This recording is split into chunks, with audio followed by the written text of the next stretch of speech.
নীলফামারীর ডোমারের জনতা clinic and diagnostic সেন্টারে ভুল অপারেশনের কারণে বেবি আক্তার নামে এক প্রসূতির মৃত্যুর অভিযোগ উঠেছে। তবে সদ্যজাত পুত্র সন্তানটি সুস্থ রয়েছেন। এই ঘটনায় এক চিকিৎসক সহ 3 জনকে আটক করেছে পুলিশ। রংপুর ব্যুরো প্রধান মোহাম্মদ ইউনুস খান এর পাঠানো তথ্যচিত্রে থাকছে বিস্তারিত। বেবি আক্তার উপজেলার সোনাইরা ইউনিয়নের বরগাছা দরগাপাড়া এলাকার মোহাম্মদ নূর আলমের স্ত্রী। তার স্বামী নূর আলম এই ঘটনায় ডোমার থানায় একটি অভিযোগ দায়ের করেন। ঘটনার পর থেকে ক্লিনিকের কর্তৃপক্ষ পলাতক রয়েছে। গত শনিবার বিকেলে প্রসব বেদনা নিয়ে বেবি আক্তারকে ডোমারের জনতা ক্লিনিকে ভর্তি করা হয়।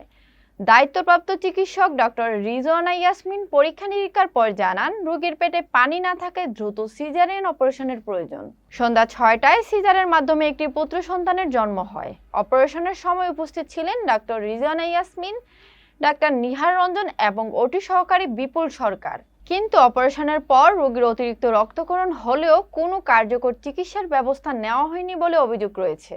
অবস্থার অবনতি হলে রাতেই রোগীকে রংপুর মেডিকেল কলেজ হাসপাতালে নেওয়া হয়, যেখানে রবিবার ভোরে তাকে মৃত ঘোষণা করে চিকিৎসকরা।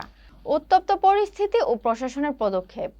রোগীর মৃত্যুর খবর ছড়িয়ে পড়লে ক্ষুদ্র স্বজনরা ক্লিনিক ঘেরাও করে চিকিৎসকদের বিচার দাবি করেন। এক পর্যায়ে আইন শৃঙ্খলা পরিস্থিতির অবনতি ঘটলে পুলিশ ও পরে সেনাবাহিনী এসে পরিস্থিতি নিয়ন্ত্রণে আনেন। এ ঘটনায় পুলিশ জনতা ক্লিনিকের চিকিৎসক ডাক্তার নাজমুস সাকিব, সেবিকা মোসাম্মদ সুমন আক্তার ও সাবি আক্তারকে আটক করে। রবিবার দুপুরে উপজেলা নির্বাহী অফিসার শায়লা সাইদ তন্নি এবং উপজেলা স্বাস্থ্য কর্মকর্তা ডাক্তার রায়হান বাড়ি ঘটনাস্থল পরিদর্শন করেন। প্রাথমিক তদন্তে চিকিৎসা অবহেলা প্রমাণ পাওয়ায় জনতা ক্লিনিককে সিলগালা করা হয়। সামাজিক যোগাযোগ মাধ্যমে অভিযোগ পেয়ে একটি তদন্ত কমিটি গঠন করা হয়েছে। লিখিত অভিযোগ পেলে পরবর্তীতে আইনগত ব্যবস্থা নেওয়া হবে। ইউনুস শায়লা সাইদ তন্নি বলেন, ভুল চিকিৎসার প্রাথমিক সত্যতা পাওয়ায় ক্লিনিক সিলগালা করা হয়েছে।